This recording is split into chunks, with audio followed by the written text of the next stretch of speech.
MLS Aces Podcast. This is your host, Tom Sweezy. We're back for another episode. Sorry we missed last week. Scheduling is always fun, but we are here, Jason Vevang and me. Jason, how are you? I'm good. You can tell it's still a little light out here. You can tell the warm months are here because the warm months are here because we're recording at night and I can see. Yeah, exactly. And they can see your face. That's always right. Positive. Again, apologies about missing last week's episode. Stuff happens. It's busy. Life's busy. It's all good and it is what it is. But I think since the last week to this week, there has been a lot of news, a lot of stories kind of breaking out around Major League Soccer and kind of the whole U.S. soccer verse in general. Obviously, a lot of games, a lot of action going on, and a little MLS rivalry week that popped off last week. I think this week is going to be a little bit less about the actual action on the field. I'm sure we'll touch on some performances here and there as we go through some things.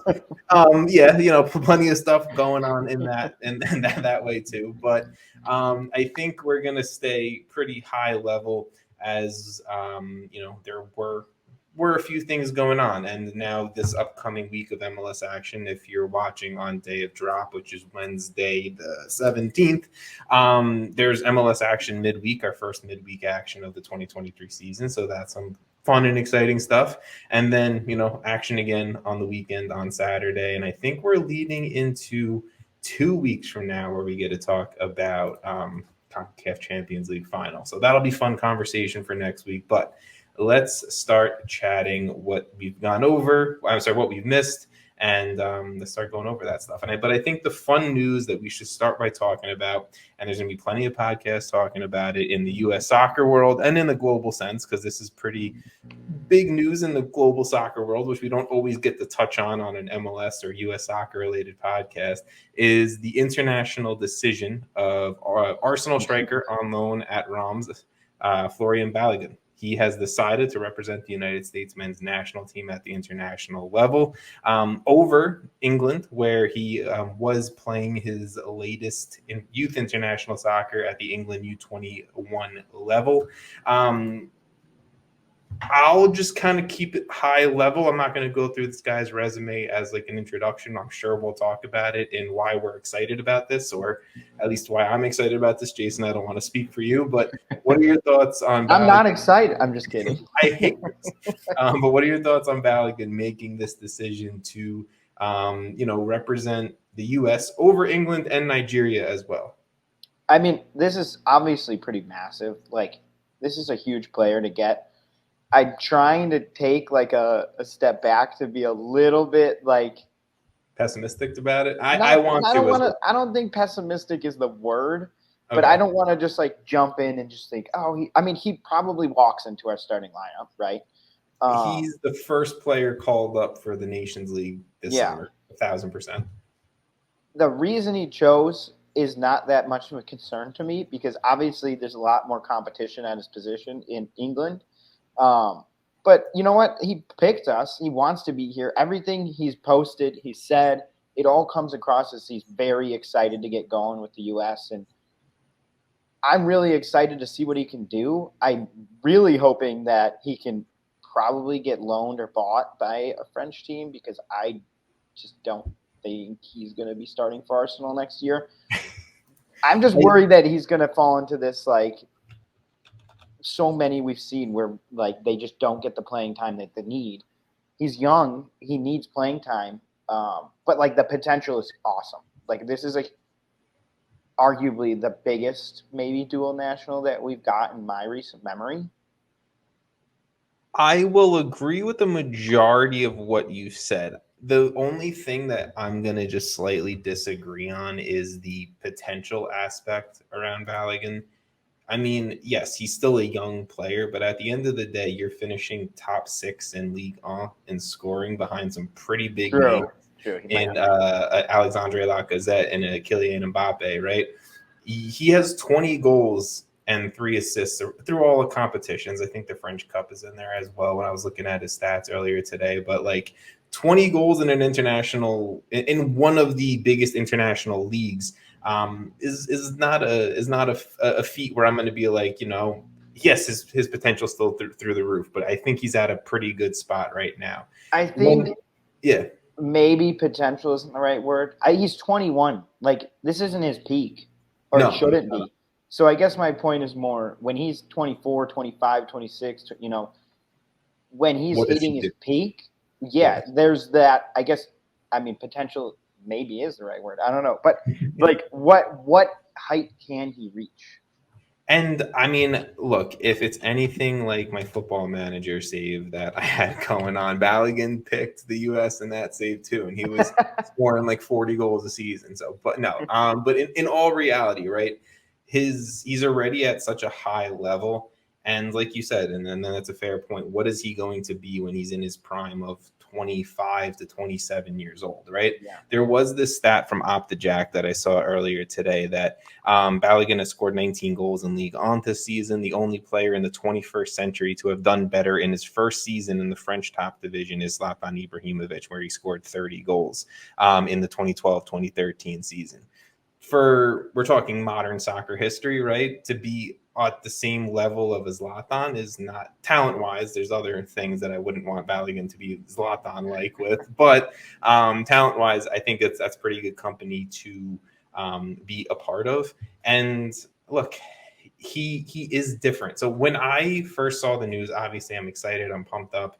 One of the best young talents in the world right now. Has decided to represent the United States with the rest of the great young talent that we have on this roster heading into a domestic World Cup in whatever it is, 3 years.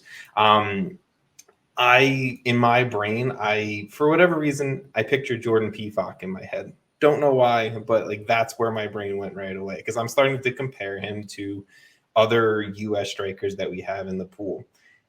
I'm thinking Pefok, I'm thinking Sargent, Pepe, Ferreira, Vasquez, DK, Haji Wright, guys like that, right? And at the end of the day, Pefok might be the closest comparison that you can put to a Balogun in the sense of a dude playing in a top 5 international league, right? Pefok's playing over in the Bundesliga, Balogun's playing in Ligue 1. No one else is really playing at that level. Pepe had to go get loaned to the Eredivisie. Obviously, we love and respect MLS, but MLS is not one of those top 5 leagues internationally. Haji Wright's playing in the Turkish first division. Sargent's playing in the second division in England, right? Like all good leagues, but Pefok was the only comparison where I think my brain kind of went to, and Pefok's not scoring in the Bundesliga. We didn't get to see him. We didn't get to see him, one, but I'm saying two, what he was doing in the Swiss Super League last year with young boys, then now his transfer over to Union Berlin, where he's kind of fallen off after a hot start to the season. Like that was the only comparison in my mind. And Balogun's not that guy. Balogun's maybe playing in a league that's not as good as the Bundesliga, but I'd argue they're similar. I think they're pretty damn close. And he's scoring at a top 5, top 6 kind of rate in that league. And that's what has me excited is we have no one else at this age with this resume. And it's still a very young resume, but at this age with this resume who's doing what they're doing. So my concern was like, okay, is he going to be like Pefok, walk into the starting lineup, and we're like, he's not going to fit. He's not going to gel. Manager's going to hate him. He's not going to score goals. It's kind of, he's one of one in the U.S. pool right now because the biggest issue we've been talking about pre-World Cup to during World Cup to post-World Cup has been we don't have a 9. We don't have a dude who's finishing chances. And Balogun, I think, has every opportunity to be that guy right now, like present day, 2023, scoring goals for us at a high rate. I mean, yeah, he's walking into the lineup. This is the easiest choice ever. But I see what you're saying. I think I agree with most of what you said. Like, to me, we've seen what he can do. It's obviously still new. He's 21 years old. This isn't 5 years worth of his career that we've been able to base oh, wow, this guy's doing it consistent. I'd like to see some consistency. Obviously, his loan is going to end, but where does he go? I think that's one of my biggest, not concerns, but what I'm going to be watching for, because that will dictate a lot about probably how we feel about him in 6 months or a year, right? Like if he is sitting on the bench at Arsenal, I don't feel like I'm going to be too happy about it. I mean, I don't think he will be, but I just think we need to see him do it again. I fully agree with you in that sense, right? I don't want to hype this dude up kind of, and this is not a shot at this player, but I don't want to hype this dude up kind of like we all did when we were, the four of us doing it with Daryl DK when he made that move to Middlesbrough, right? I think that was a little bit different because of injuries, but I know what you're saying. But there's there's the possibility for it to end in failure, right? But that's the possibility, I guess, with any player, any move, anything, right? Injuries can happen, a complete just mental fall off, physical fall off can happen, whatever it may be. So there is the possibility that just things don't work out post this season, and it was a really good mental, physical spot for him at Roms, and it just worked out. But I do think there has been so much talk around this guy for a bit. We've seen the potential around him for a very long time. I think, also his production at the England U21 level has been pretty good too. He has 7 goals in 13 games at the U21 level. Again, U21 level does not mean full senior national team level, but I think it's a pretty good indication that he was like that next dude up striker wise for the English national team. I think the reason why maybe he didn't break in was because there are a few older English striker stars that kind of still have even some, I mean, look at Rashford. Yeah, fair. Even some younger stars as well, right? I think partially his choice was probably based off the fact of where can I play quickest. And there are some people holding that against him, and I don't really fully agree with that. I don't understand. Like, I get saying, that's probably partially why, but I don't really see why that's an issue. Like, if he wants to play and he wants to play for us, the reason is not a huge deal to me. Is if he's going to put in the effort, obviously he wants to be on the field. So whether he's doing it because he's like, oh, I'm American, blah blah blah, like, yeah, go America, or whether he's like, I just want to get first team international minutes.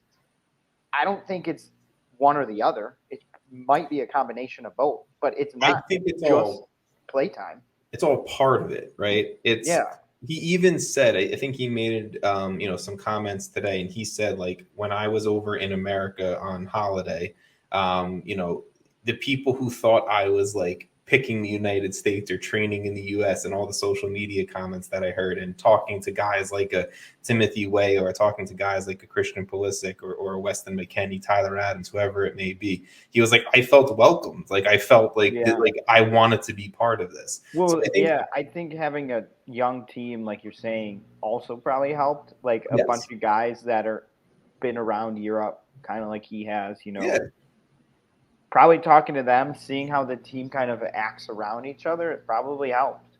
So but I think the larger thing is, like, what I'm trying to say is, like, I think that helped the social aspect of it. And then at the same exact time, right, you're looking at the US, who you have the option to represent, and there is really no standout striker. You're looking at England. Harry Kane's going to be the dude for a very long time still. And, he is one of the best strikers in the world at club level and at international level. I'm not going to speak on Nigeria because I don't think that was ever really an option in his brain, or I'm not educated enough for the Nigerian national team to speak upon that. But what I'm saying is, I think socially it fit what he was wanting. I think soccer-wise it fit what he was wanting. And you can't tell me that as of right now, the U.S. men's national team is not a fun project to be a part of. There was one person who is a notable person who works for an MLS club, who is a person who has not always been the most positive about the U.S. men's national team. I'm not going to say the person's name, who said that they felt like Balogun was taking the easy way out and making the selection for the U.S. men's national team, that he wanted to just immediately get minutes and not be part of a project. I fully disagree with that sense, and thinking that the U.S. men's national team is maybe the biggest youth project in international soccer right now. Yeah, the project comment makes no sense. like I understand, right? It's fun, it's exciting. You're definitely like you're pretty much quote unquote. It's not a guarantee, but you're 99% guaranteeing yourself playing at the next World Cup, right? Because the U.S. is already in the next World Cup. Like Balogun's confirming he's playing at the next World Cup by picking the U.S. England will most likely make the World Cup. I'm not saying that, but I'm saying, yeah, but you're saying he might not is get he selected. going to play Yeah. for England? Is he going to get selected for England? That's a different story. I think that was the point that this person was trying to go down, where I don't fully agree. I think the U.S. right now, what Greg Berhalter and the former U.S. soccer leadership did over the last 4, 5, 6 years has really done a lot to set up the U.S. to be where it's at now. So I will give Brian McBride, Ernie Stewart, Greg Berhalter, the guys who did lead this former group for the last World Cup, I will give them their credit in saying that they probably laid the groundwork to get guys like Dest or Balogun, right? Some of the bigger dual nationals in the world. And I'm just happy we got a 9. We got our 9. Real quick before we move on, I know we've talked about this way longer than we anticipated, but it's good. I don't care. But I was going to bring up Greg also because no one's going to give him the credit that he probably deserves for getting this. Will not give him that credit. No. No one will. No, I didn't see one person mention Greg on Twitter today. I didn't see anything about it. But you can't tell me that he didn't play a role in this. You can't convince me he wasn't, right in the thick of it for 90% of this. So I think at some points, like, we have to look at that. Like, a lot of people, I don't really feel like I was that much against him, but a lot of people were very against him, and now they're celebrating this, and you kind of have to realize that he helped this. I think it's fine to say that you were against decision, not you, but the general you, were against decisions that Greg Berhalter made. But I think he did a perfectly fine job in being manager of the U.S. men's national team. And I know people are going to hate me for saying that because people don't want to accept that Greg Berhalter did a good job. He did what he had to do. He won 3 trophies. We've talked about this. He had success for the U.S. level at the World Cup. He got dual nationals like Serginho Dest, who was arguably at the time the hottest commodity on the international market. And he had, an impact in getting a Florian Balogun. And also Timothy Tillman getting a one-time conversion from Germany to the U.S. Yeah, it's not even just Dest. The recruiting aspect that he was able to do was pretty massive. Fantastic. Yeah. So and even if that's the best thing he did, that's still really, really good. Like, if that's the best thing he did paired with what he did on the field. Yeah. I mean, yeah. It's like what more do you need? No, I mean, way more wins. World Cup. That's why it's like I'm fine with moving on from Greg Berhalter at this point, but you have to give the guy his roses. So pretty much what I just wanted to finish up with saying, and Jason, if you have anything else after this, go for it. But, I want to give Berhalter that shout, and I want to give what the USSF at the men's level has been doing their love because of guys like Dest, of guys like Balogun now. Timothy Tillman, like I said, he did his one-time switch from Germany, or FIFA approved his one-time switch from Germany to the U.S. this week, and Alejandro Zendejas from Mexico to the U.S. as well, that we talked about slightly a few weeks ago. But Balogun, exciting 21-year-old striker who's on loan from Arsenal to Reims and Ligue 1. The dude scored pretty much wherever he's gone, except for Middlesbrough. That one didn't really work out, but he's scoring in League, and that's exciting stuff. Jason, anything you want to say? The last thing I'll just say real quick is just to the the players again with the Greg and the coaching staff. They created a culture where this is what people want to be a part of. So I mean that's the last thing I'll say, but I think that's a big thing. That the culture of the team feels upbeat and something that people.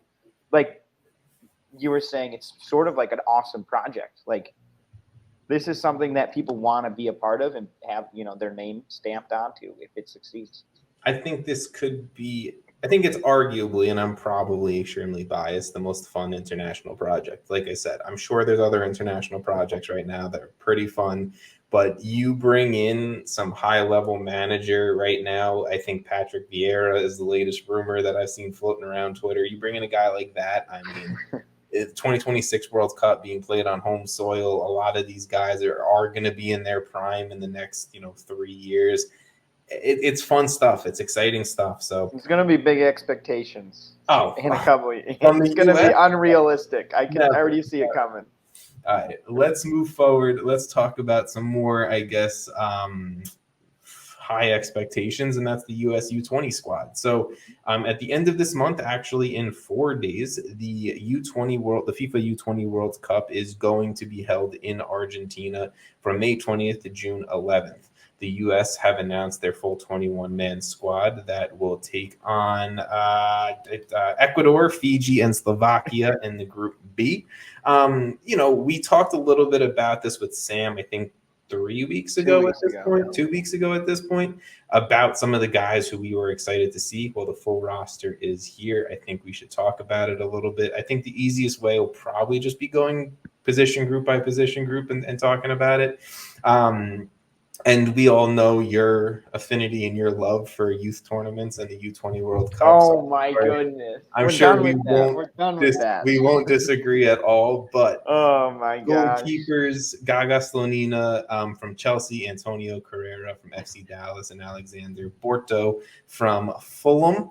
Probably the noticeable person missing here is Chris Brady from the Chicago Fire. Jason, it's Gaga Slonina's starting spot. I think that's pretty self-explanatory here. That's pretty much set in stone. Yeah. I'd be very surprised if someone else starts over Gaga. Look, he's already got the big move. He's already the big name, at his age group, at his position in the world. He's gotten youth minutes for Chelsea since he's gone over and moved over there, training with the first team. This is a perfect time for Gaga to show off and show out and get minutes in an international tournament. Do want to give some love to Antonio Carrera, though, the FC Dallas goalkeeper. He is their third goalkeeper on their roster. He's been balling for North Texas, and he's been doing it for 2 or 3 years now. He's been playing at a pretty high level between MLS Next Pro and everything like that. So I do like Antonio Carrera. I will give him some love. I don't know as much about Alexander Borto. I apologize to Alexander and to everyone listening or watching this podcast. Let's continue on with the defenders. Familiar face or familiar name that I haven't talked about or thought about in a while, Justin Che from Hoffenheim, Brandon Craig from the Philadelphia Union, Mauricio Cuevas, and Marcus Furrenis from both from the LA Galaxy, Jonathan Gomez from Real Sociedad, Caleb Wiley from Atlanta United, and Joshua Winder from Louisville City. Jason, what stands out to you here about the defenders? I mean, you mentioned the first name, Justin Che, we've seen him play in some pretty big games. We've seen him kind of – I would like to see what he can do when – I feel like he's one of the more experienced. He's been at Hoffenheim for, I want to say 2 years. Two seasons now, maybe? I think. But honestly, I just love this tournament because it gives us all a reason to go and see these guys playing big minutes together. Yes. A lot of these guys probably have never played together in their lives besides, some tiny youth tournaments that no one watches. I had to throw that in. I hate you. But I think a lot of these guys, like Jonathan Gomez, will be fun to watch. Again, I think I mentioned Caleb Wiley when we were previewing this. Just as someone who I have seen flashes of just really, really great play, a lot of good forward play. He's not playing with Almada now, but we'll see what happens. Exactly. But yeah, I mean, Joshua Winder from Louisville City, that'll be a fun one to watch because personally I can say I have not watched a lot of him.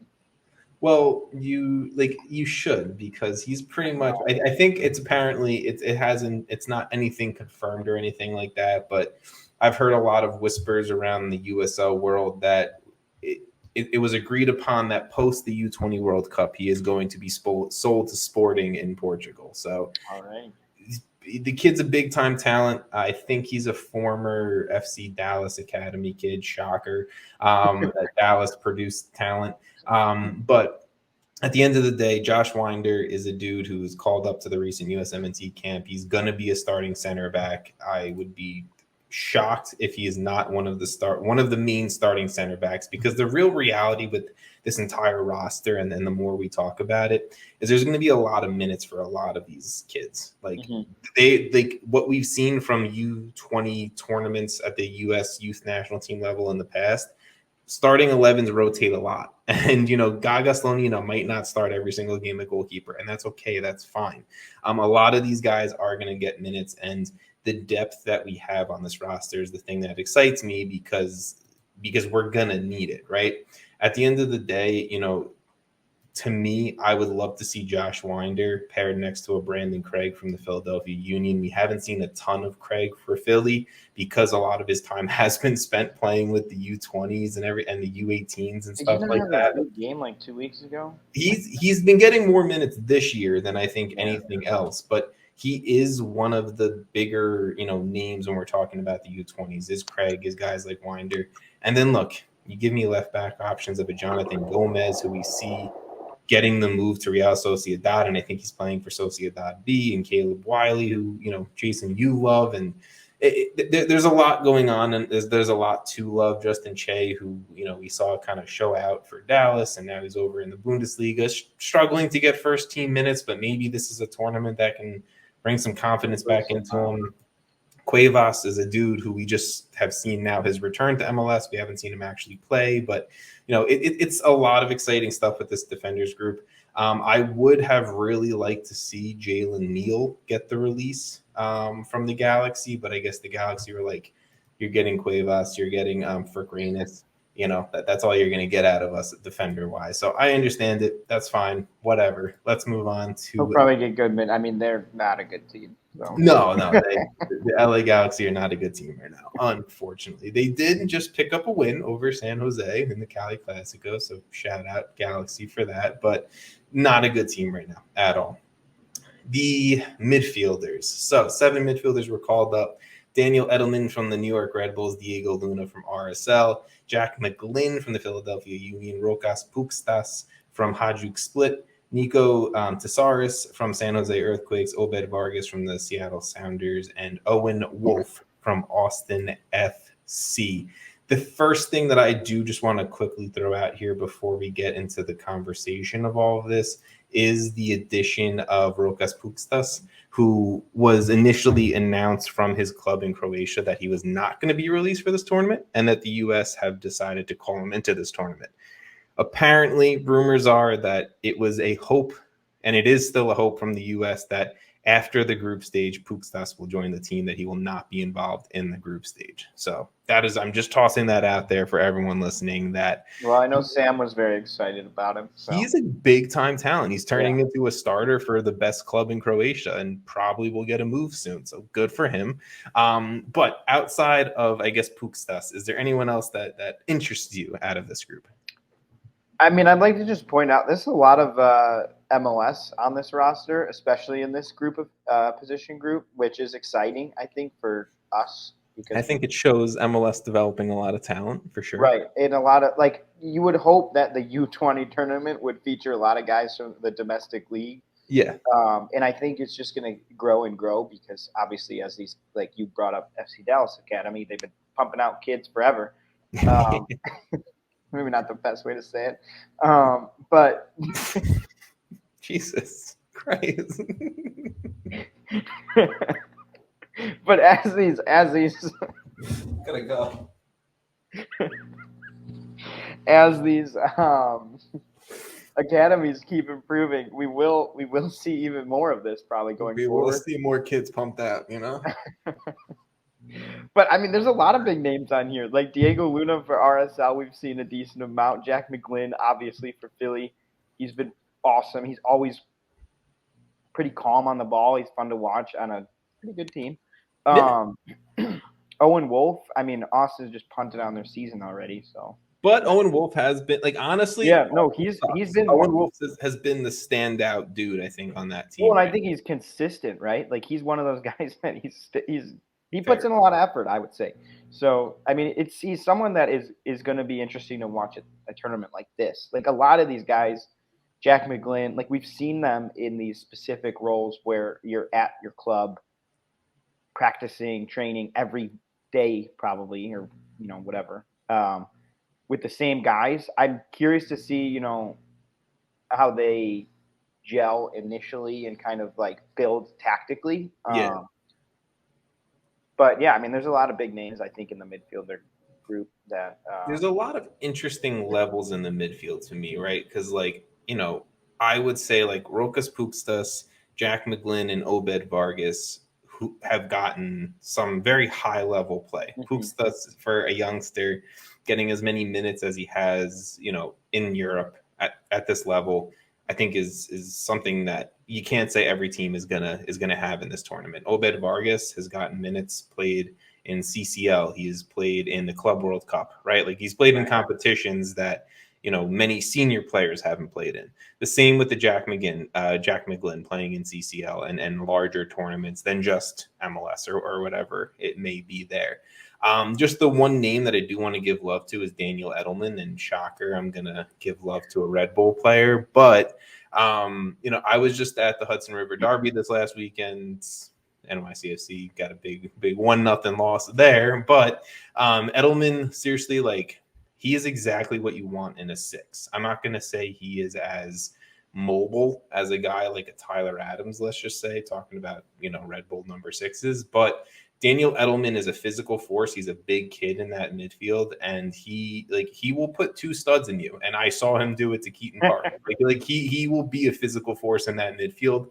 And I think he's also captained this U20 team before, and I think he is the captain on this team, if I'm not mistaken. So I like Edelman a lot. I think he has a bright future ahead of him. So I just want to give him some love there. Let's talk about the 4 forwards on this team. And I love that the youth national team I feel like never calls in forwards. My guy got in, though. Your guy did get in, so let's talk about him. Cade Cowell from the San Jose Earthquakes, Kevin Paredes from Wolfsburg, Quinn Sullivan from the Philadelphia Union, and Darren Yappy, your guy from the Colorado Rapids. Do you want me to start with the forwards, or do you want to take it? I mean, I just want to say this is a pretty strong – I know you said there's not a lot, but it's a pretty strong group of forwards. A lot of guys who have gotten a lot of professional minutes, yes. This was like when they were bringing this team together, they were like, forwards, we got 4 more spots. And they brought in some big guy, like guys who have been playing. Cade Cowell, I mean, he had a pretty big season, at least at the beginning last year. He's played well this year, and he played for the. He kind of burst onto the scene though pretty quick. Paredes obviously got the move to Wolfsburg. He's been awesome to watch, obviously. Quinn Sullivan, I mean, he's good. we know, and it's not a shot at Quinn. We know less of Quinn because I really think club minutes wise, he's only really gotten chances this year because Phillies had such a long run in CCL that they. I guess him and Yappy are probably in a similar spot because I don't feel like Darren Yappy really started to like show himself. I guess until this season. Year. Yeah. And I mean, sorry, Colorado, you're not that big of a market in MLS, so it's not like there's as many eyes. But whenever I turn on Colorado and Yappy's killing it, it's really fun to watch kind of what he can do. And you see these flashes where you're like, obviously this is my guy, right? Like, I love this guy. He's friend of the pod. He's not. He's not. He might be. We don't know. He could be listening. Could be in the future. Yeah. Also, if he wants to be, we're friends of him. Yeah, I'll reach out to the Rapids media folks who haven't done a Yappy interview. Anyway, I think I see these like just flashes where it's like, whoa, like did he just burst through, or did he just do that? Did he just, it's like watching him is actually pretty incredible in like short flashes. It's interesting, right? Because me personally, if I'm leading this U20 squad, Yappy is like the striker that I would start every single opportunity I could. But Quinn Sullivan has been the dude who's been around this U20 program the most, more than Yappy. So like, I'm sure Sullivan will probably get a bulk of the minutes at the striker spot, but Yappy's a guy who I would not mind seeing start. And we're gonna like you said earlier, there's a lot of minutes, there's gonna be a lot of changes, but I wouldn't be surprised at all if Yappy comes on and just like explodes, like really has an awesome 30 minutes or something and then gets a start the next game. Or, this, like you and Sam were saying, this is a great tournament for a guy like Yappy.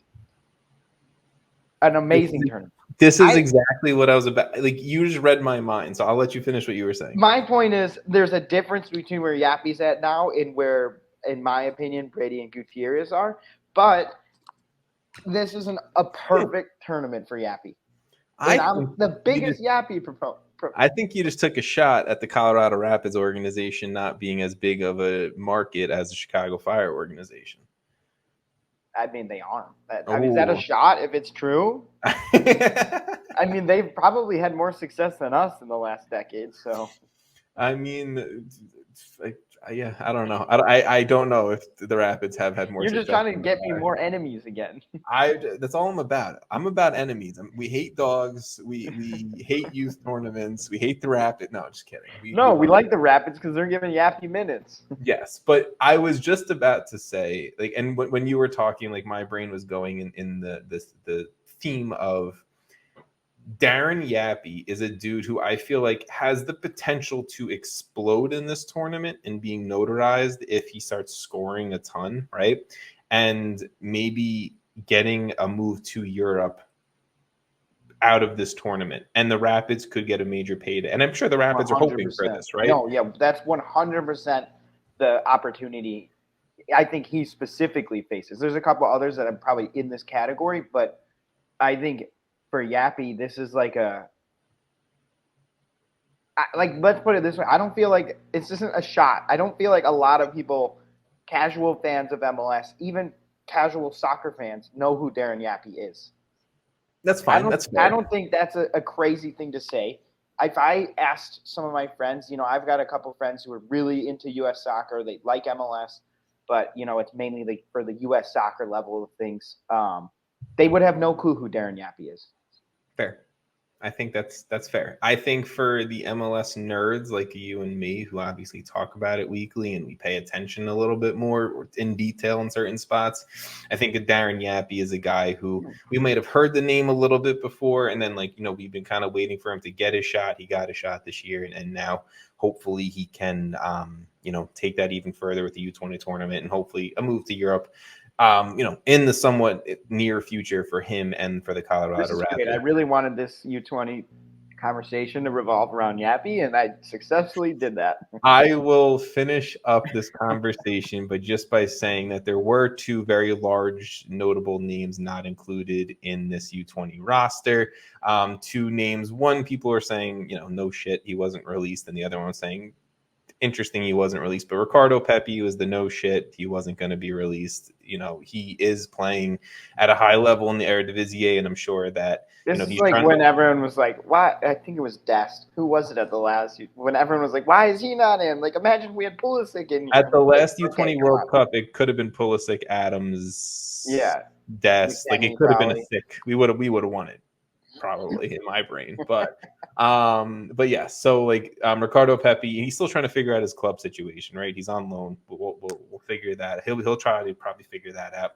And then Paxton Aronson was just the other name that people were like, he's been a part of the U20 group. Yes, he got the European move. He hasn't really played much since making the move, so maybe this was a type of tournament he could have been involved in. I do think he could have benefited from in that sense. And we don't really have a true creative playmaker on this roster, so I would have maybe liked to have seen that. I know Jack McGlynn has playmaking abilities. I know some of these guys have playmaking abilities, but it is what it is. Paxton Aronson's not there, but we will move forward with what we have. Let's shift away from international soccer. We've been talking a lot of that. Let's talk some MLS. I don't remember where you wanted to start. You wanted to start with the salaries? Going with salaries, yeah. All right, let's talk. Or maybe I said coach. Let's just salaries. Let's talk salaries. I honestly feel like I had more to say than I actually do at this point about the salaries. today is the day where, every single year MLS, the PA drops the 2023 salaries ahead of the summer transfer window because they just, I guess for whatever reason, that's when they drop it. The top salary getters in the league are Xherdan Shaqiri from the Fire, Lorenzo Insigne, Chicharito, Bernadeschi, and Sebastian Driussi round out the top 5 in kind of total compensation. Or guaranteed compensation, I guess. You can go on to MLSsoccer.com and there's an article with the top 25. And you can also go onto the MLS PA website and see every single salary of every single player in the league and bitch and moan about how much your team is paying whatever player you hate on your team. Go for it. Have fun, because that's what everyone does with this information every single year. But Jason, my question for you is that of the top, we'll go top 10 guys. How many guys do you think actually deserve their salary? Because I would say... Oh, you put me on the spot here. I can give you my number if you want. I'm just going down the list. No. My number's 3. I feel like Bernadeschi at 3.1 isn't the worst. So I don't know if I'm going to be paying the dude the 4th highest salary in MLS. And he can't score. If Driussi was last year, I would say that's a great one. I'll give Driussi. Honestly, he probably still fits into that because he's one of my 3. Like, where would they be without him? He's one of my 3 that I think I'm fair with giving the money to. Wow, I feel like I'm gonna just backtrack on everything I believed in because I feel like Benteke has been playing well enough for his salary at this point. Benteke was 2 of my 3. Let's see if you can get the 3rd one that I think in the top 10 that I'm okay with paying. Between Benteke, Driussi are the easy 2 in my opinion that I'm okay with paying. Oh, I mean, it's not Araujo. I was going to say maybe Hector Herrera. That was my 3rd. Oh, nice. That's pretty good. I like the shifts that I've seen in Hector this year. Hector Herrera is Yes. That was mainly it. Is there anyone else that stands out to you though? I mean, there's a couple that aren't in the top 10 that I'm like, is Josie really worth the 18th best salary in the league? Is your 3rd striker on your roster worth I think Hani is being underpaid. Yeah. I could say that. Almada's being underpaid.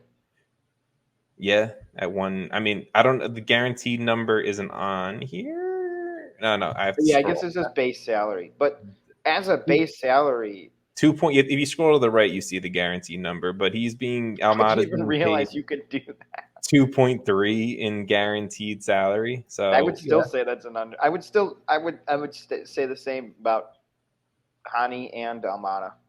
I mean, they're 2 of the most probably necessary players to their team. Cincinnati's about to drop a big salary once Brenner gets off their books, $2.2 million. Yeah. Wow. I mean, look, should Shaqiri be the highest paid player in the league? Is that what you're trying to get? I mean, no. I was just kind of hinting around the fact that Shaqiri was the top guaranteed salary earner in MLS, and how do you feel? But it's fine. We don't have to talk about it. Personally, it's not great. He's not producing at the top salary in the league level. No, but this also shows that our ownership is willing to pay that much. Sure. And if they just pick the right players, it would be really fucking good. You do a better job in scouting and bringing in guys and not going through. Look, we'll talk about the Fire ownership and front office in a second. We might as well just go there now. I mean, can I just say one last thing about the salaries before we dive into that? Yeah. Is that Tom Bogert put out a very good tweet today about the salary drop that I think is very fair. And I think people sometimes get a little bit too focused on the salary numbers. So Tom Bogert at Tom Bogert of The Athletic said, I say this every year, but salary spend can be misleading figures. It's essentially how much teams spend on their DPs. For instance, Orlando City have probably spent roughly $15 million in transfer fees over the last 2 seasons, in addition to $11.23 million salary this year. So what he's pretty much saying, right, is like, I think kind of what you were almost saying, right, with the Chicago Fire, of like, you have to look at how much teams are willing to spend on their DPs, and it's not just about how much they're paying them salary wise, production, all of that. So I think you have to look at the larger picture sometime outside of Shaqiri's making $8 million or whatever. I think you have to look at also what is going on the field, right? Like Shaqiri at times doesn't look like our 5th best player, which is a problem. Yeah. I mean, you could probably go 10th best player. Like, that's an issue. But, I mean, this is all off the back of probably his best game in the Fire series, which is a bummer because I was telling – so one of my friends came to the Fire game with me, and he's like, oh, like, how's Shaqiri been doing? And I'm like, well, you know, he's kind of lazy at times. He's not that great. And then the game starts, and the entire time I'm like, are you fucking serious? Now? I put together the MLS Aces Team of the Week every week, and I drop it on Twitter, and I drop power rankings too on Twitter every single week. So if you like that kind of stuff, pay attention and go to MLS Aces on Twitter. But I go deep into like stats on every single player every single week. It takes me a few hours to honestly put together my Team of the Week, and it's probably a waste of time, but whatever. I'm a nerd. So Shaqiri's defensive stats usually very much underwhelm me. His defensive stats this week, like, he had like in total like 12 defensive contributions or something like that at the end of the game. Like, defensively, he put in a clinic outside of the assist he gave to Shia. He was all over, and his passing was incredible in that game. Yes. I mean, it wasn't even just the assist; it was consistently him touch. I feel like the Fire really played well in that game. It's a bummer. My friend was like, man, Shaqiri's been awesome today. I'm like, yeah, he has been great today. Well, let's talk about the news surrounding the Fire and maybe a new manager bump. We'll call it in polite terms. Both teams with who let go of their managers in recent time maybe experiencing that bump. But the Chicago Fire, this one was very specific, the way they were worded differently. So we'll talk about that as well. But Chicago Fire have fired manager Ezra Hendrickson. They didn't word it that way. It wasn't the Chicago Fire fired. It was the Chicago Fire parted ways with manager Ezra Hendrickson. Actual friend of the pod. Ezra's a good dude, great dude, and I will defend Ezra in this, but I want to get your opinion first as our resident Fire fan. I just want to quickly say, obviously, one full season as manager of the Chicago Fire, only 46 games managed, 13 wins, 14 draws, and 19 losses in those games across total competitions, ending his second ever reign as, manager of a club, his first time doing it at an MLS level. Not a ton of success at the MLS regular season level or even the US Open Cup level last year. And, this year, obviously, not really getting a chance to manage in the competition at all. But Jason, you are our Fire fan. You are our Fire season ticket holder. So let me know your thoughts on the Fire firing Ezra. Yeah, I mean, obviously, I'm a fan of Ezra. I always have been. When he first came, we interviewed him. If you haven't heard that interview, I mean, no better time than now to go listen to it. On YouTube, and it's on their podcast platforms. But, I mean, to me, I don't think they gave him enough time. Like, personally, this is his first head coaching position, I believe. Second head coaching position, first MLS gig. Right. Okay. And he was an assistant before, but to me, I think he needed more time than a season and a third, maybe, or about a season and a third. I think some of the concerns with the lack of closing out games was definitely something to be like looking at as an issue. I mean, the Fire drop points all the time. No matter what, nothing is safe with them. I'm not entirely sure that's also because – so this is my biggest issue. They fired Ezra as like the guy to, fall on the sword, in my opinion. Yeah. When I don't feel like he deserved it. I don't feel like he was given what he needed to succeed completely. Like, we sold our two best players before the – can't even speak. We sold our best two players before the season started. Yeah. George Heights, who's been there for a while now, has just been not good.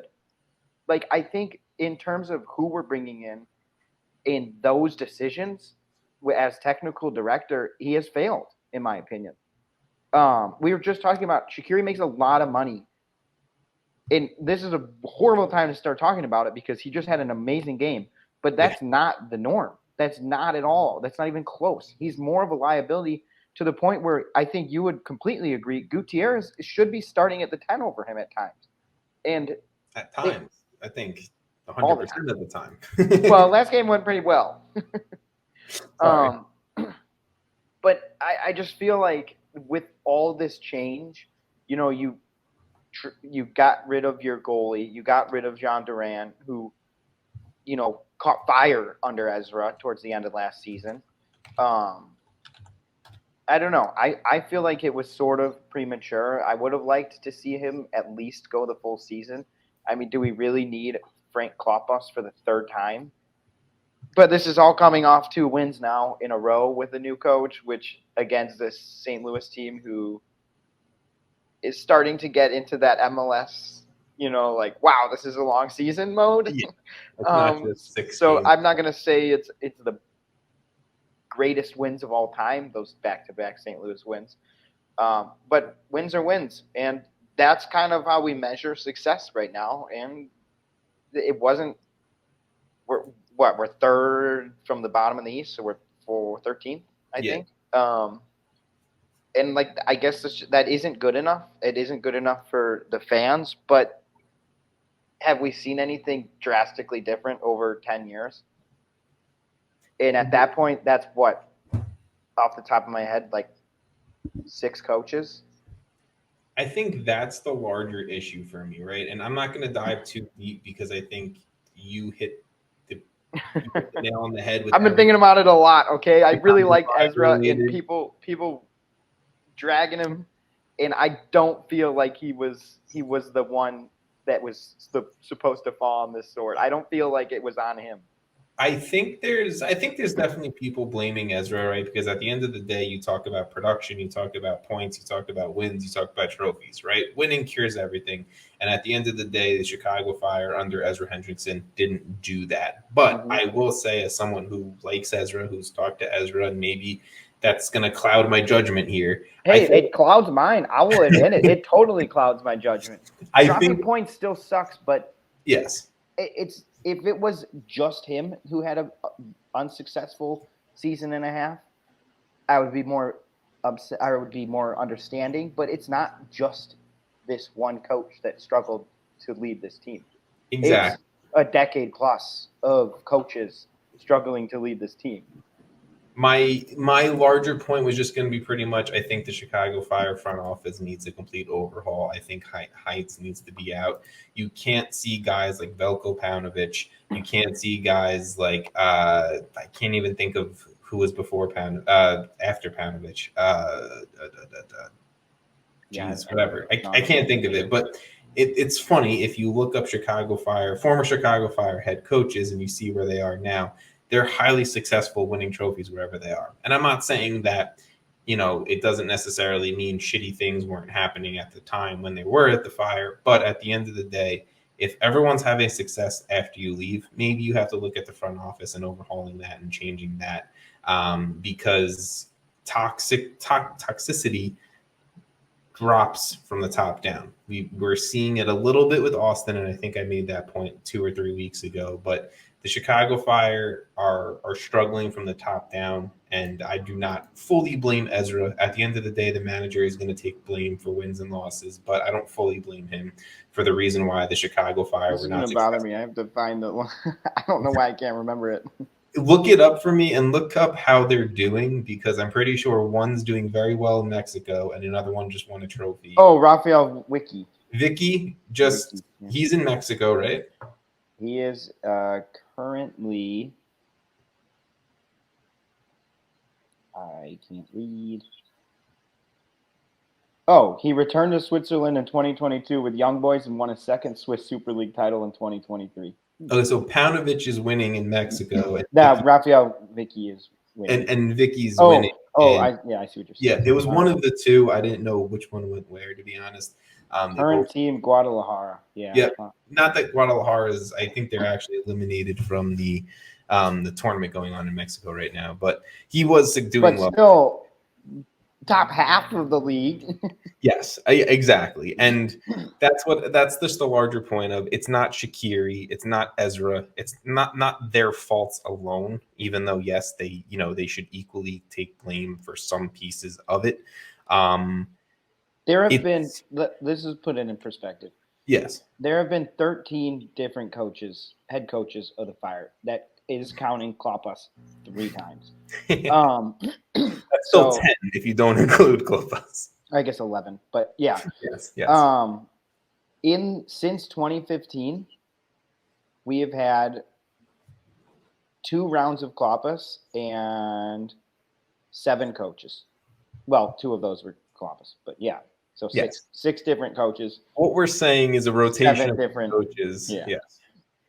And look, Major League Soccer is not a league for long-term managers. We don't see it often. Peter Vermees is an anomaly in this league, right? Like a guy who's going to stay at one club for a very long time. But you do need to have a guy around. Look at a Jim Curtin. Look at even a Pareja down in Orlando. I'd argue a little bit of you need a guy around to build a culture and to build success. Bruce Arena has been at New England now for a few seasons, and he's had a Supporter Shield record-setting season, and now they're having success this year, right? Like you can't just keep on having head coaches on the carousel. This is gonna sound like a shot at like Ben Olsen or something, but. Okay. But if it was Ben Olsen who was coaching the Fire and in a year did nothing, I wouldn't be as upset. But it's not like there's that much sample size with Ezra. He needs time. He needs to build his culture. He's a young manager who's going to make a mistake. It's not like he's got 20 years under his belt, and he could have grown with the team, which is kind of what I was hoping for. When we talked to him, a lot of what he was saying was really good. It was like, wow, this guy's really trying to build a culture.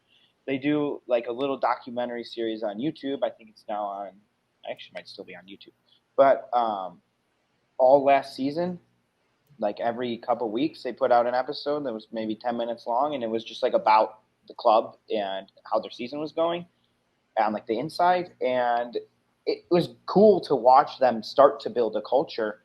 And I kind of felt like we were getting there, but we kind of go back to square one. I know coaching in general is a very volatile business. Look at the NBA. I mean, you see in the last 2 weeks, some Hall of Fame coaches get fired, but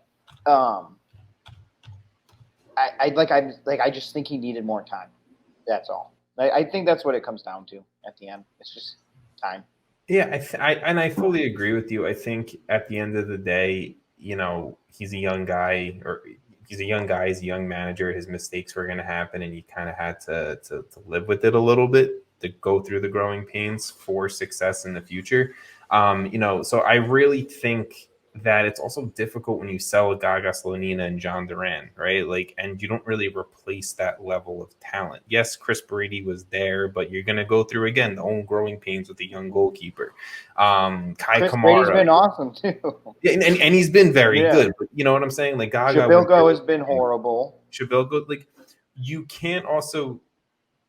The Chicago Fire have spent money, and there's going to be people who are going to look at the front office and be like, they have fully supported Ezra and spending money, signing players, whatever. And I'm not going to fully disagree with that, but the guys that they have brought in haven't worked. Whether you're going to talk about Shaqiri, underwhelming completely for how much they paid and the salary they're paying him, or I will probably be a little rough on the Greek guy, Georgios Gorgis, who they brought in. He has not looked good whatsoever. Jairo Torres has been a little bit of a failure to me. Casper. Well, he's been in and out for so much. Casper's a big one because they paid him a lot of money. And when we got him, it was a big deal. And he's been horrible. I'm going to say the only signing that maybe the two Kai signings Kamara is to be one of them. Three, okay, are Kai Kamara, he knows the league. I will give probably Chris Mueller. He's borderline. And He then has his moments, but yeah, there's Shihus. she hosts, yeah. Like, I'm not gonna even consider Jean Duran that like successful because like you sold him after a year. Like you didn't even give like Ezra time to have this dude on the roster. And I understand you're not going to give up the money and the opportunity that was available to them at the moment for Jean Duran, or the money or the again the opportunity for a Gaglas Slonina, but you can't keep on having players in a turnstile as well and expect Ezra to be able to kind of have success right after one after another. I don't know. It's just I don't think he was given the full opportunity to succeed. I don't think any of these managers are at times, but that's a different story. Let's dive in. Ezra, hey, maybe he wants to come back on the pod. I mean, there's already feelers out. I'm not saying anything's confirmed, but there has not been a no. I will say that. Maybe we get to ask Ezra these questions in a few. Just send him our entire conversation just now, and he'll love it. If anyone comes on this podcast, we'll most likely support you until we die because that's just how we are, and that's it. The one guy who did not come on this podcast, we're not going to be as kind, is Gerhard Struber. Gerhard Struber, former manager of the New York Red Bulls, who they did not let go. They mutually parted ways with Struber. And this guy wanted out from the beginning, it feels like. He got one foot out the door the whole time. I forgot who it was specifically in the Red Bulls front office, but they said that the incident with Dante Van Zier had nothing to do with their decision to want to part ways with Struber, which that's a great look on your own, right? But whatever. So Red Bulls, they mutually parted ways with Struber, who did have 87 games in charge of the New York Red Bulls with 33 wins, 23 draws, and 31 losses. He made it to the playoffs twice. Didn't do well in the playoffs. I think lost in the first round each time. And I think his best, I would say, maybe run as a manager was going to the Open Cup semifinals last year, and where they lost to the Red Bulls 5-1.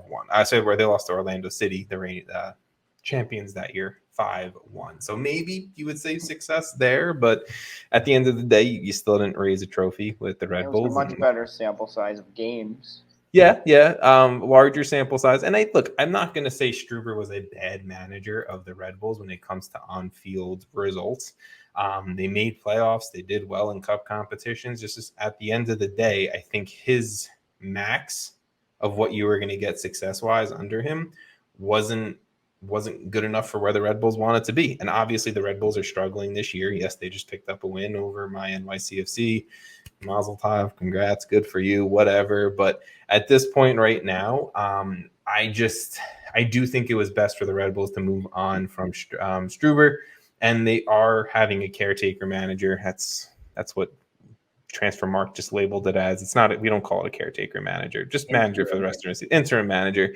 Troy on his second interim. Yeah, Troy Lesnesny, who is the former manager of New Mexico United in the USL Championship, took a spot on Struber's team as an assistant manager, and now he's getting a shot at the MLS level.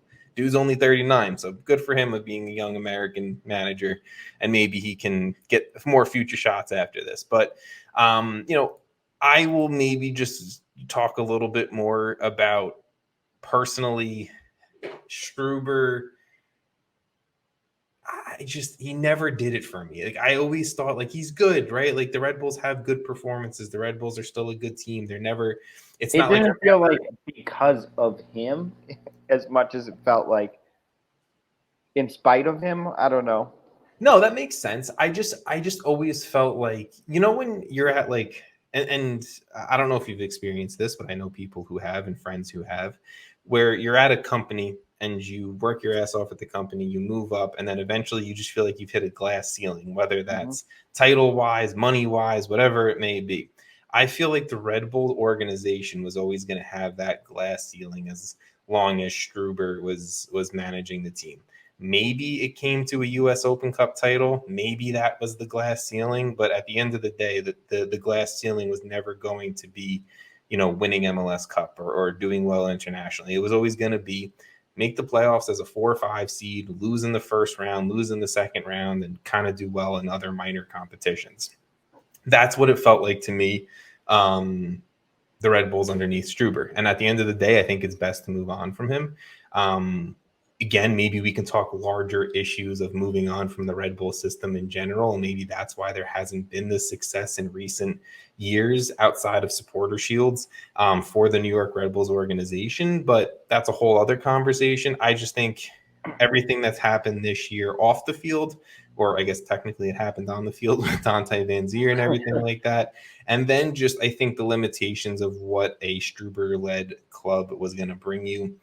I think it was fine to part ways and let Struber go do what he was going to do and let the Red Bulls try to find their next guy. I don't know if you have any Gerhard Struber takes or Red Bull takes, but I'll let you. I guess he's serving that suspension after all. Yeah, he's getting that suspension, and yep, that's the best way to word it. I think the last little bit of MLS news we wanted to talk about was Emmanuel Reynoso, who is a name that, we haven't heard in a few weeks. We haven't chatted about in a few weeks because he has been suspended by MLS and Minnesota United for pretty much he was suspended for failing to show up to the club preseason wise and then just not being at the club at all. Over the last, I think 2-3 weeks, he has showed up to Minnesota. He has been training and he has been with the club overall. And now today, MLS reinstated Bebelo Reynoso to be able to play in MLS action again. So Reynoso is back, apparently through our friend of the pod, Jacob Schneider over at Soda Soccer.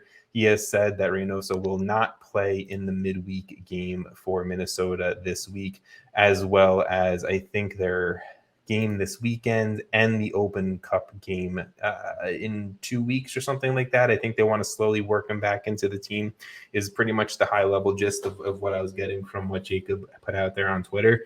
So what do you think of Reynoso being back? I mean, the last thing we said is there's 0% chance, and here he is. So, I don't know what you were going to say, but on the field, he's amazing, right? Yeah. Like he elevates them significantly if he's able to. Obviously, this is if he's able to get back into the team and get back into his form. Yeah, be at the level we know Reynoso can be at in Major League Soccer. Mm-hmm. I think they've survived without. I mean, their last 5 don't look good. Loss, draw, loss. I mean, that's pretty bad. So what I was going to say is on the field, Minnesota needs Reynoso. That's what I was going to go with.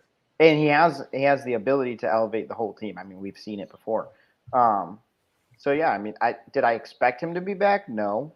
Am I surprised? Definitely. Can he help them? Yeah, of course. Exactly. It's, Reynoso, again, I think I said this before on the podcast. I'll let people do their own research into Emmanuel Reynoso and why he didn't show up to training camp on time and why these issues have happened. It's all some alleged not great stuff. Go on Twitter, do some Googling. I'll let everyone kind of figure that out. You can figure it out pretty quick. Exactly. Just search Emmanuel Reynoso, Bebelo Reynoso on Twitter, and you'll find it. Google how to spell Bebelo, first of all. That took me the first Google, and then it was the second Google, but whatever. So as far as on the field, Minnesota need a creative attacking piece. They need a guy who can be the dude on the team, who can be, I'll say it for 3 straight episodes, the Hani Mukhtar for Nashville SC. They need that kind of dude. And Reynoso, talent-wise, is one of the best, if not the best, number 10 attacking players in the league. We've seen that time after time. We've seen that year after year, that when he is there and he's on the field playing at his highest level, Minnesota United jumped from like a mid-tier Western Conference team to arguably one of the best. Yeah, on the playoff line to like solidly in there. Yeah. Yeah, exactly.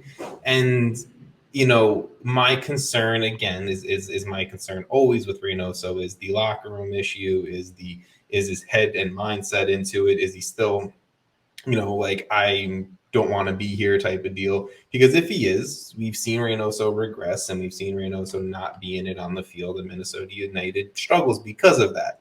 Obviously, they're struggling without him, so why not, I guess, give it the go, give it the shot. There's and really, get him there. yeah, for Minnesota currently, there's not a huge risk, I feel like, involved. Like, he's either comes in and he kills it, or he doesn't, and he's probably gone in a couple months. Yeah, I mean, I think that's pretty much it. I'm hoping for him that he can come back and, you know, the soccer is good and Minnesota fans can enjoy the Loons doing better. But, you know, that's kind of where I'll leave that. Jason, we are pushing an hour and 11 minutes. Do we push our predictions to next week? Do we want to push it another week? Or next week we could just block out like a 20 minutes. And then watch an absolute just earth-shattering MLS US Soccer announcement of something. Promotion relegation happens next week, and our preseason predictions get pushed another week because that would be a whole hour conversation in its own right. Fair. Yeah, I guess San Diego FC or whatever. Oh, true. Yeah. So this is the type of thing that we like don't talk about tonight because it's not official, and then tomorrow it gets announced and like we look like or like at 9 whatever, like in 30 minutes. Exactly. I was like, wow, Balogun picked a perfect time. Let's actually talk about San Diego MLS and everything that's kind of happening there.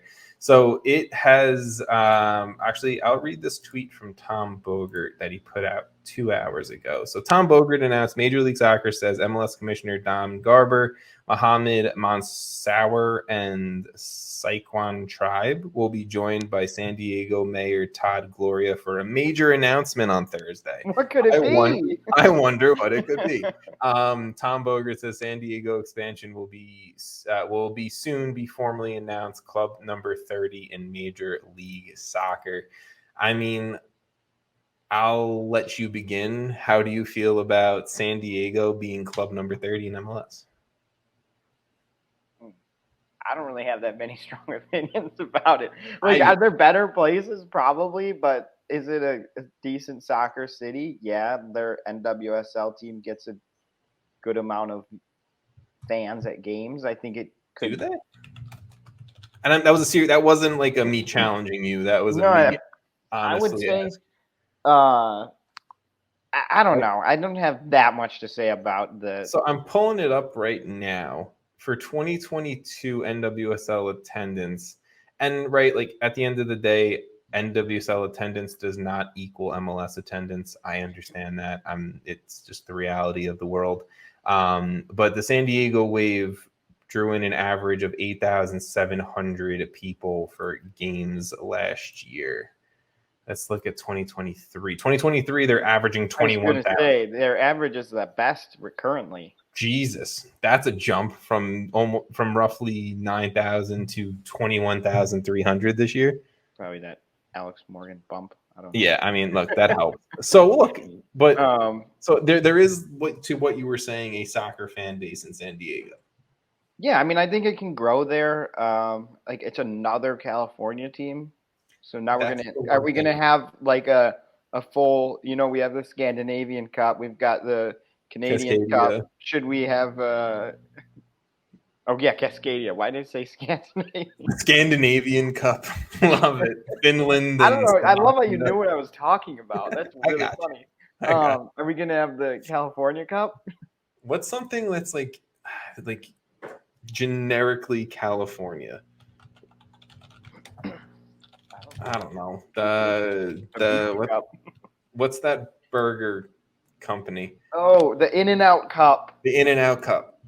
I would love if like you had like the cup sponsored by In-N-Out Burger. What is their like famous animal fry or something?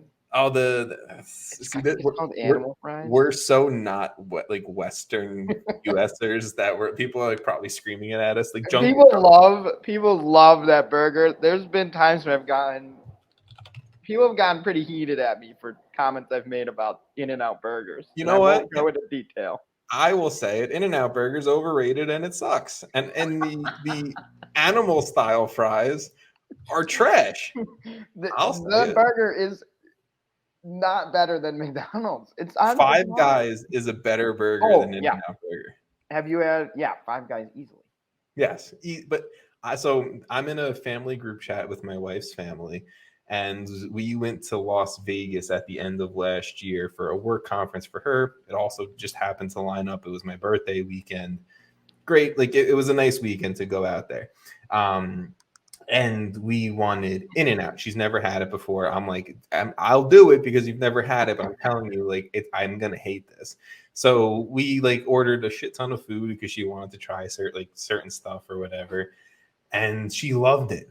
And I sent it in the group chat with their family, and I was like, we need to vote what's better, Five Guys or In-N-Out. It was a 3-3 split of Five Guys and In-N-Out, and I don't know if I don't can. think those two are in even the same conversation. I will say, like, it's not a bad burger, but it's not this life-altering thing. No, that's the thing that really gets me. It's like you're telling me to go to In-N-Out the second I get off the plane in California. Like, this is the only reason I'm there. When in reality, I could just go down the street right now and get a burger just as good. In 3 weeks, we've hated on dogs and In-N-Out Burger. The average white girl in America hates us. Honestly, most people probably hate us. Our viewership is probably tanked. That's fine. People, at least we're saying we don't like In-N-Out Burger and dogs. We're not saying like we like drugs. I don't know. I mean, I like dogs. I just don't need them at a soccer game. Yes. I feel like that was what we were arguing here. Yes. It wasn't like, no, I just hate dogs. It was, yes, that is the larger point, but I'm sure people are just going to take that like, as I like In-N-Out, but I'm not going out of my way to get it. I like In-N-Out, and I would only go there if someone would be like, I really want In-N-Out. Will you come with me? And I'll be like, sure. Like, that's like if I'm on a road trip and I pass one, and it's the only option. Yeah. Yeah, like it's like In-N-Out, or it's like, gas station sushi. Yeah, I'm gonna pick In-N-Out, It's oh man. All right, yeah, we just compared In-N-Out to gas station sushi. So welcome to MLS San Diego. That's I like the city of San Diego. Who do you think wins the In-N-Out Cup? San Diego. They're gonna win the animal. LAFC. You have to chug In-N-Out animal style fries off. They really could do that. I mean, what? There's 4 teams now. 4 teams, yeah. Yeah. Oh, that would actually be kind of fun. 2 LA teams, San Diego, and the San Jose. Jesus Christ! Yeah, sorry. Wait. I don't know what you're trying to say, but I don't know what any of these places are. But San Diego is apparently north. San Jose is north. No. San Jose is the most north. Oh, San Jose is the one by why do they all got Sands, man? I went out a few years ago and did every single MLB stadium in California. So San Jose is the most north. Okay, that's by San Francisco. Yeah. Then LA is LA, yeah. LA and LA. San Diego, I knew is definitely. San Diego's the most southern. I've been there. Yeah. Very beautiful. I love the city of San Diego. It's a cool city, yeah. It's great. Michele Giannone, friend of the pod, lives out there. I'm sure he's going to love this announcement. But yeah, look, at the end of the day, I didn't need a 4th California club. Like, it's the same reason when I argued for San Antonio, you guys were like, do we really need another Texas team? Texas, I think that would have made more sense than San Diego. I think Las Vegas would have made the most sense money-wise. Oh, yeah, Las Vegas would make – yeah, that's a great point. They're going to be 31. There's no way they're not in the next 2. There's no denying that Major League Soccer is going to continue their expansion, continue their growth. This is what you do. 32 teams. Promotion relegation. No, wait. 32 teams, 4 divisions of 8. Yeah. Each person plays every team in the division home and away every season. You play everyone else once. I hate this. It's perfect. What do you mean? They're going to they're turning it in. They're just going to turn. I've said this since I started the podcast in 20. When there were 24 teams or something. In 2017, I said this, that MLS's long-term goal was going to be turning this into the NFL. Yeah. It's going to be 32 teams, 8 conferences of 4 teams each. You're going to play your teams. No, it should be 4 conferences of 8 teams, in my opinion. I think that probably works better, but MLS, they do things really well. Oh, there's something else I wanted to talk about on this episode. Fuck. Just throw it in. I mean, we're already an hour and 20 in. Yeah, we'll keep it under an hour and 25 people. But CONCACAF today, I don't know if you saw this, but CONCACAF released on their website an official rankings Oh, and I like did see that. I didn't click on it though. for their competitions and for clubs. So I had a few thoughts I threw out there on Twitter that I'll kind of just read out to you, and you let me know if anything I say piques any interest. But I really do like that there's a formula and official rankings. As far as rankings within CONCACAF for leagues, Liga MX still is number one over MLS by a small margin as far as the point system goes. It's a pretty big margin. 100 points? There's 3 MLS teams in the top 10. No, I'm talking the league rankings, not the club. Oh, where you? That was a whole separate like link on the website. It's a little confusing, but as far as leagues, it was Liga MX, Major League Soccer, Honduran League was third, Costa Rican League fourth, Guatemalan League fifth.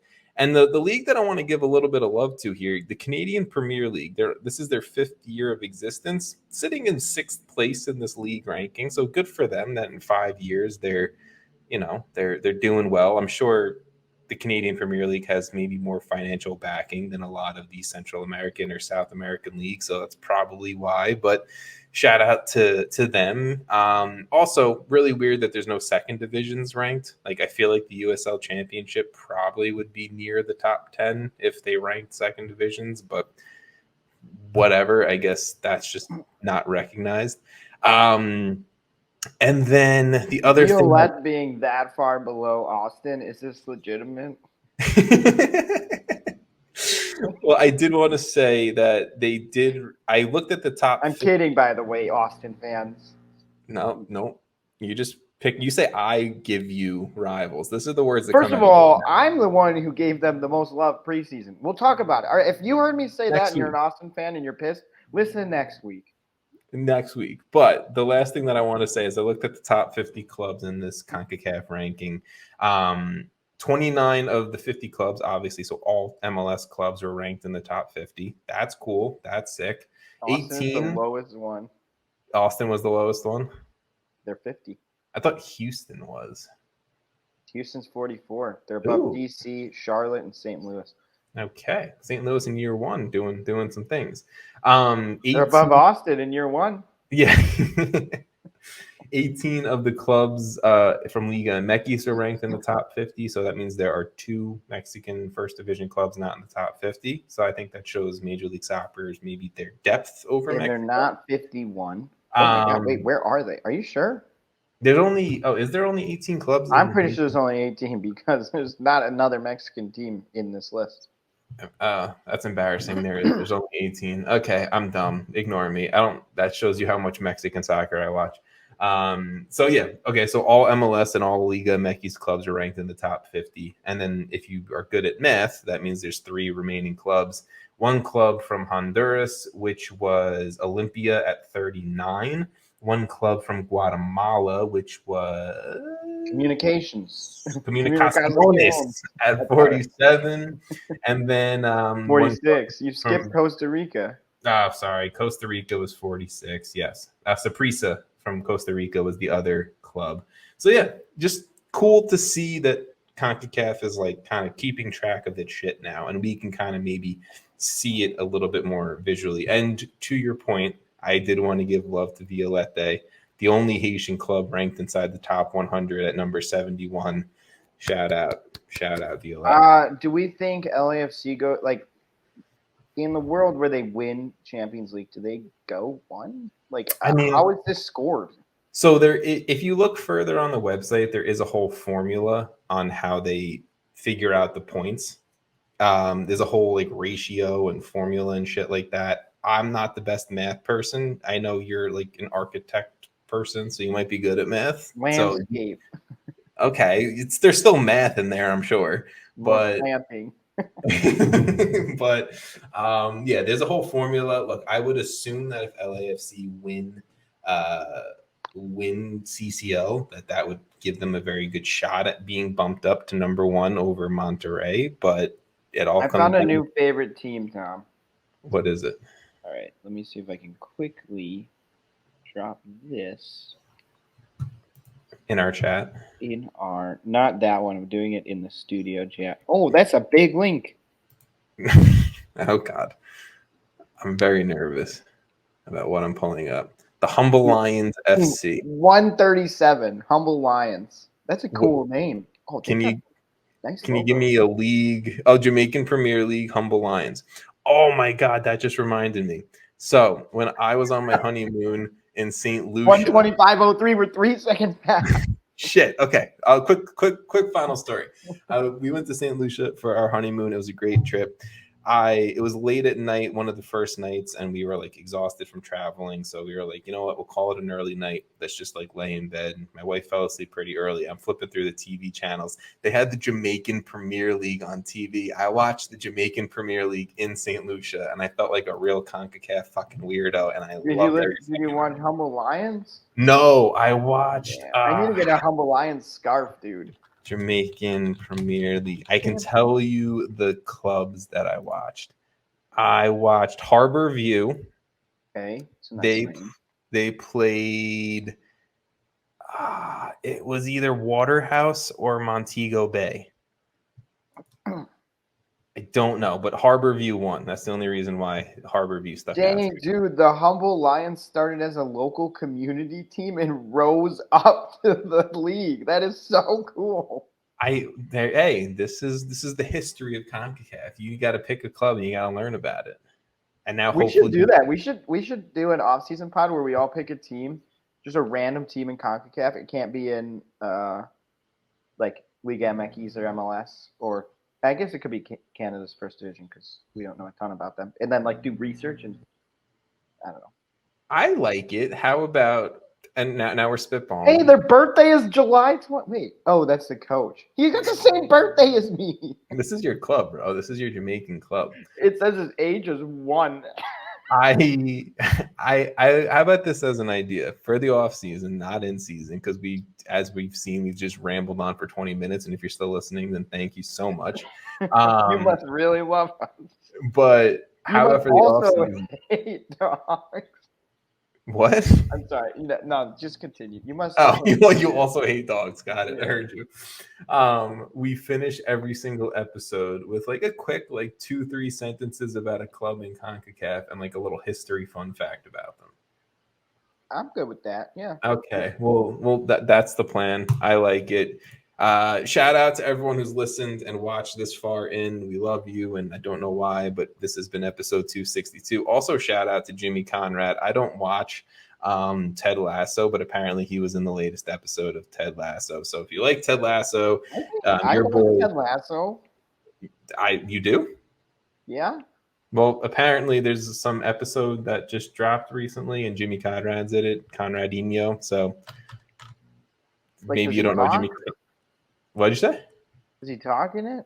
I don't know. I'm just clicking. I'm scrolling on Twitter right now. I'm dropping the link for you in Slack. I'm going to let these people go. Thank you guys. Jason's going to figure out Jimmy Conrad and Ted Lasso, and we'll talk to you guys next week where we maybe finally, hopefully, go over our preseason predictions and how they look about a third into the season.